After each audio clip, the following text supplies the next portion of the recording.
Life is an interesting thing. It's something which has a lot of sadness and a lot of suffering, and yet we've been called to always have joy.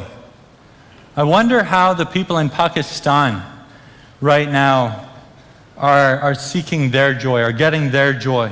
I got a bit of a shocking email this morning from a friend of mine.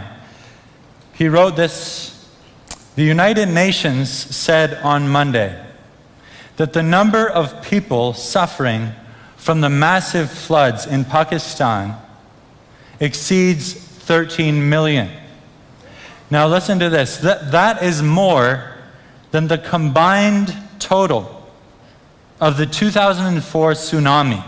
Do you remember that? The 2005 Kashmir earthquake and the 2010, this year, Haiti earthquake. More people are suffering than those three disasters combined.